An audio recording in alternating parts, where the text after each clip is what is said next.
Queridos hermanos, en la lectura de estos pasajes de Filipenses contemplamos cómo el apóstol San Pablo trata el gozo y las bendiciones de la unidad cristiana.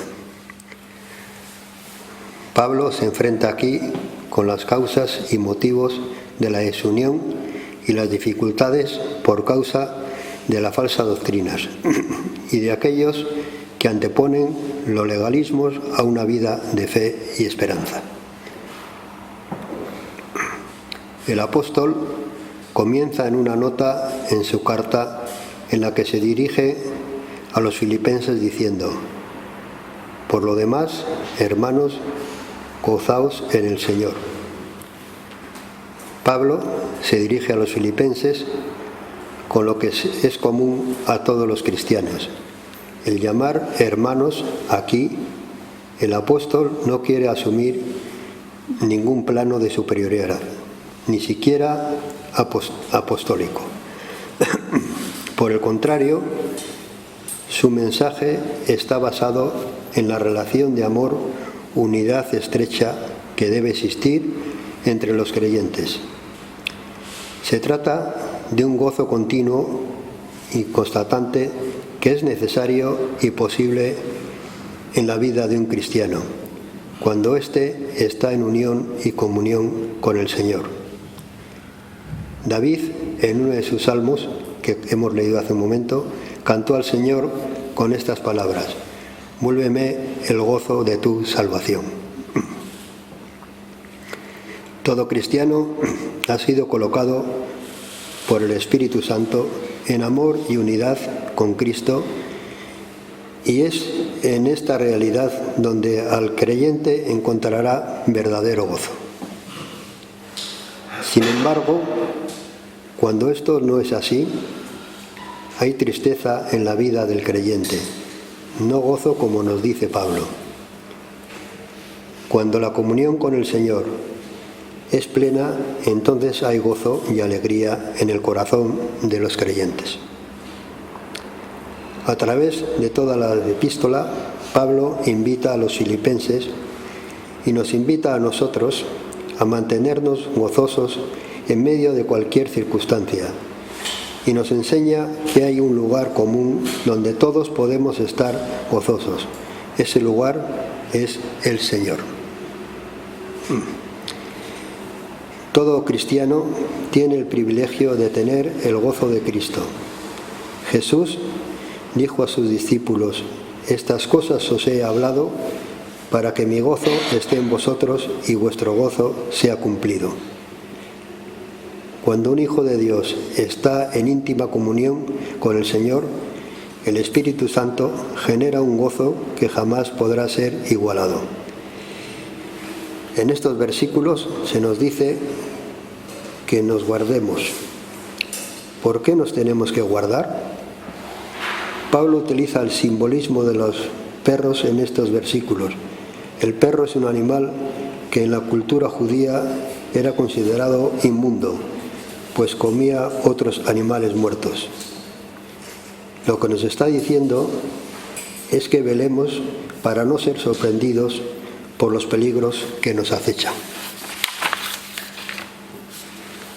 Por eso Pablo repite en varias ocasiones la palabra guardaos, lo cual implica la necesidad y la urgencia de esta alerta. Cuando se nos dice que nos guardemos de los malos obreros, Pablo nos pone en guardia contra aquellos que traten de romper el gozo de la salvación, ataduras humanas. Ya en Efeso, cuando el apóstol Pablo se despedía de los ancianos, les dijo: por tanto, mirad por vosotros y por todo el rebaño en que el Espíritu Santo os ha puesto por obispos, para apacentar la iglesia del Señor, la cual él ganó por su propia sangre. Porque yo sé que después de mi partida entrarán en medio de vosotros lobos rapaces que no perdonarán al rebaño, y que de vosotros mismos se levantarán hombres que hablen cosas perversas para arrastraros tras de sí a los discípulos: por tanto, velad. Los judíos enseñaban que a menudo que un hombre fuese circuncidado no era salvo, y Pablo ataca esta ley, llamándola mutilación, porque quiere dejar claro la diferencia entre vivir en la ley y vivir en la gracia que es Cristo Jesús. El cristiano se gloría en servir a Dios por medio de Cristo Jesús y no en la confianza de la ley. Todo aquel que desea servir a Dios debe hacerlo no en la base de alguna cualidad o poder personal. El servicio aceptable delante de Dios es la presentación de nuestras vidas por el poder del Espíritu Santo. Cuando Pablo dice, no teniendo confianza en la carne, se refiere a méritos humanos, en lo que una persona pudiera descansar para obtener las bendiciones de Dios. Pablo siempre pone mucho cuidado en presentar su testimonio personal, como cuando recuerda a los Gálatas acerca de su conducta con respecto al cumplimiento de la ley cuando perseguía a la Iglesia de Dios, siendo mucho más celoso por cumplimiento de las tradiciones. Sin embargo, este fue el hombre a quien el Señor salvó y le escogió para llevar el Evangelio a los lugares más estratégicos de aquellos tiempos. El encuentro que Pablo tuvo con Jesús en el camino de Damasco fue de influencia tal que cambió totalmente su vida. Desde aquel momento, la persona de Cristo vino a ocupar el primer lugar en la vida de Pablo. Las cosas que antes él consideraba de mayor valor, ahora venían a ser completamente sin valor. Lo que era ganancia ahora es pérdida y basura, porque el amor de Cristo es primordial y preeminente en la vida de la nueva criatura. Todo el que es creyente en algún momento de su vida ha tenido un encuentro en el camino de Damasco. Antes de haber nacido de nuevo, confiábamos en nuestra propia justicia, esa que es llamada la justicia de la ley, para poder ganar la aprobación de Dios. Pero una vez encontrado el camino, experimentamos, como Pablo, que Dios declara justo a todo aquel que por fe recibe a Cristo como Salvador de su alma.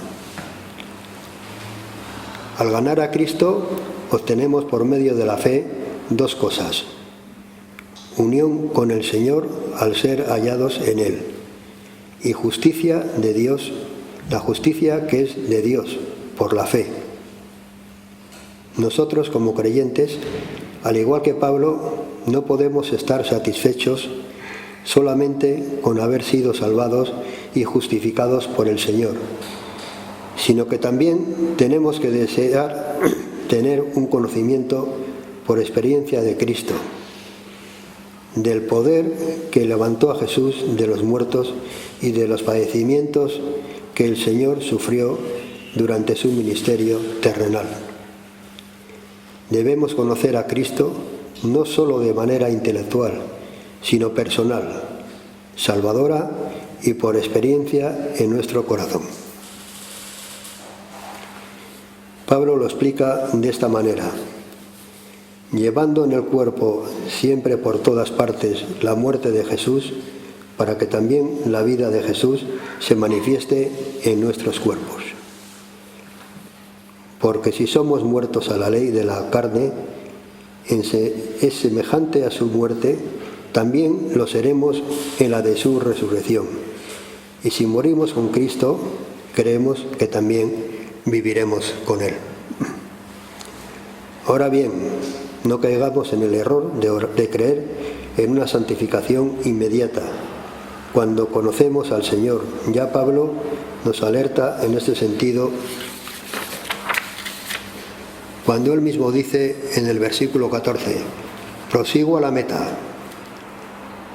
La salvación en Cristo no significa que ya seamos perfectos. Por el contrario, esto nos hace proseguir hacia adelante para lograr la meta. El carácter de la santificación del creyente tiene un doble aspecto. Hay un aspecto posicional en el que una persona, al aceptar a Cristo como Salvador, es santificada, es decir, separada para el servicio de Dios. Todo aquel que recibe a Jesús como Salvador personal, en el mismo momento en que lo hace, es posicionalmente santificado.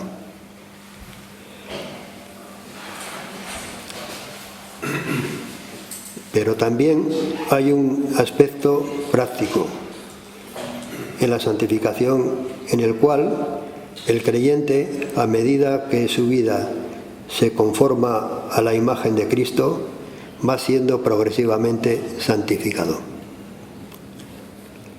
Por eso Pablo, después de unos cuantos años en el ministerio, aclara como un aviso para que no haya malos entendimientos.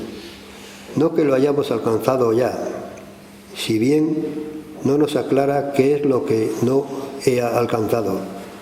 Está claro que se refiere a la perfección que el creyente ha de obtener al ser resucitado de entre los muertos y arrebatado a la gloria por el Señor.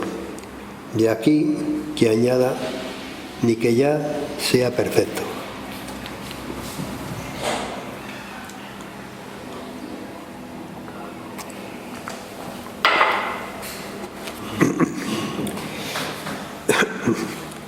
Esto significa que esta perfección no está en nuestras manos ni en nuestros méritos. No es el cumplimiento de la ley humana, de esa ley que nos traen los malos obreros, sino que el perfeccionamiento es solo obra de Dios. Perfecto significa algo que ha sido finalizado, es decir, una perfección que no requiere ningún otro tipo de mejoramiento. El creyente, al conocer al Señor, no es perfecto ya. Esto solo recae en la obra que Dios hace en la vida del creyente.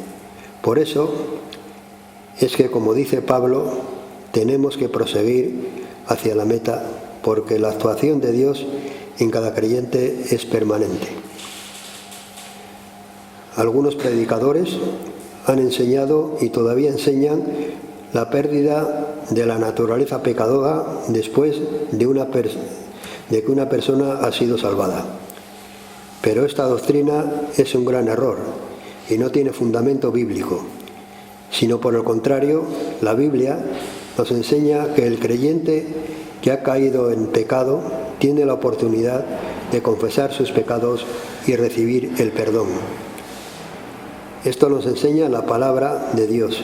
Hijitos míos, estas cosas os escribo para que no pequéis, y si alguno hubiera pecado, abogado tenemos para con el Padre, a Jesucristo el justo. Esto es lo que sí nos enseña la palabra de Dios, por medio del apóstol Juan. Lo ideal sería que ningún cristiano pecara, pero en la práctica no es así. Por eso no podemos sentarnos a descansar, aunque esto no significa que tengamos que vivir en la pena y la desesperación, mirando siempre nuestra condición de pecadores. Por el contrario, y como dice Pablo, olvidado lo que queda atrás y extendiéndonos a la que está delante, las cosas del pasado solamente quedan atrás, sino que también tenemos que olvidarlas. Si alguno está en Cristo, nueva criatura es. Las cosas viejas pasaron, y aquí todas son hechas nuevas. Cuando nosotros también decimos, proseguimos hacia la meta, que es Cristo, no tiene que haber ni una sola sombra de incertidumbre en nuestra mente. Es por eso que tenemos que tener la mirada fija en la meta, sin mirar atrás, sabiendo que ya están rotas las barreras que nos atan a la ley. La ley hecha por los hombres y que algunos tratan de mantener en el camino del creyente, sin tener en cuenta que ya Cristo recorrió ese camino para romper las ataduras de esclavitud en la vida del cristiano. Dios hace un llamamiento a los hombres, pero ese llamamiento es en Cristo Jesús. Es solamente en base de los méritos de Cristo que el hombre puede acercarse a Dios. Jesús dijo: yo soy el camino y la verdad y la vida. Nadie viene al Padre sino por mí.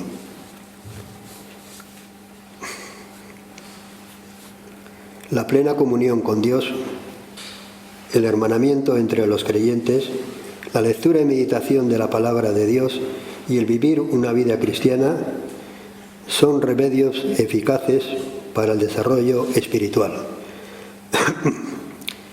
En los últimos versículos que hemos leído hoy, Pablo nos hace una clara advertencia contra los enemigos de la cruz.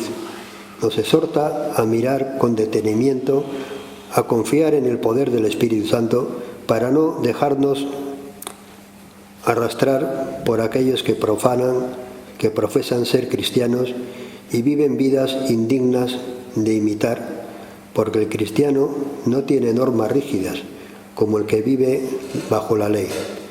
Los creyentes solo necesitan de la acción de la gracia de Dios.